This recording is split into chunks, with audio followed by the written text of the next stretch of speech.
Hello everyone, good day. I am Mariela Mamba from Parallel B, Project Term Group 2. After going through the modules, reference materials and examples of social marketing and social mobilization projects, I realized that an effective social marketing, social mobilization program is not just about creating message or campaign materials. It is a systematic audience-centered and ethically guided process that seeks to influence voluntary behavior change while mobilizing people, institutions, and communities toward collective action. Drawing from my own understanding and experience in crafting a plan and a social mobilization program, I came up with the 5 key insights that summarizes my whole journey. One important insight I learned is that social marketing should go beyond raising awareness. A campaign may be visible and informative, but if it does not lead to a specific desired behavior, then its impact may be limited. This helped me understand the importance of clearly identifying the behavior we want our audiences to adopt, the barriers that prevent them from doing so, and the benefits that can motivate them to act. In our group's program on promoting gender-responsive digital communication, this insight helped us focus not only on informing people that sexist or misogynistic online content is harmful, but also on encouraging a concrete behavior, communicating with respect, avoiding the normalization of harmful content, and promoting safer digital spaces.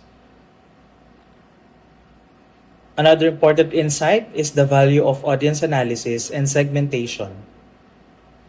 The modules emphasize that people do not behave the same way and they do not respond to the same messages in the same manner. Their age, digital habits, beliefs, motivations, social environment, and perceived barriers must be considered in designing a campaign. This is important in our group project because our target audiences may have different roles in the online environment.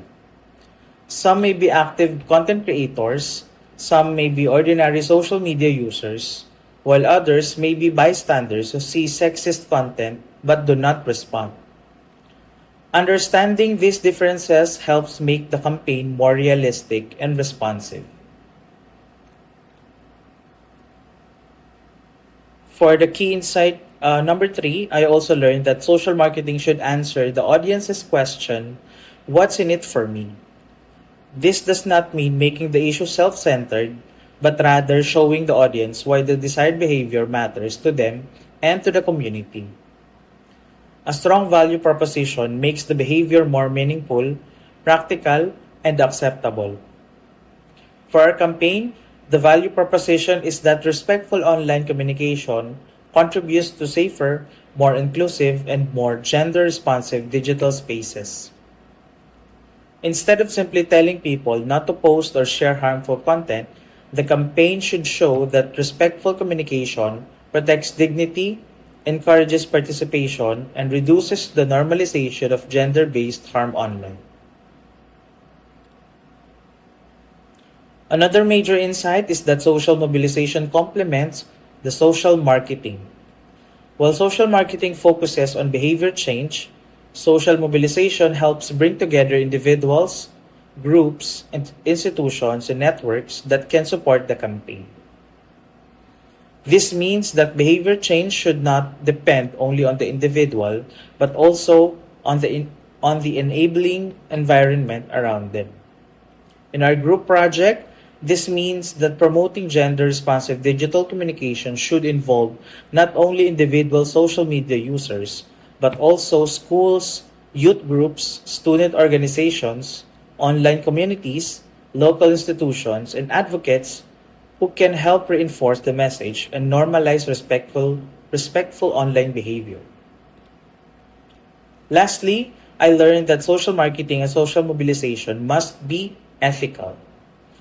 Since these programs aim to influence people's behavior, communicators must be careful not to manipulate, shame, mislead, or even exclude people. Ethical practice means respecting the audience's dignity, promoting informed choice, avoiding harm, and being sensitive to vulnerable groups and cultural contexts. This is especially relevant to our campaign because gender-related issues online can be sensitive.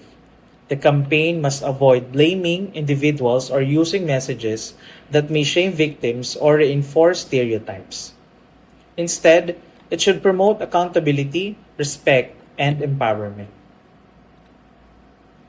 Overall, the modules help me understand that as development communication professional, planning and implementing a social marketing and social mobilization program requires more than creativity. It requires research, audience understanding, strategic planning, ethical judgment, and the ability to mobilize stakeholders toward shared actions. These insights are useful not only in our group project but also in future development communication work where the goal is to create meaningful participatory and social responsible change.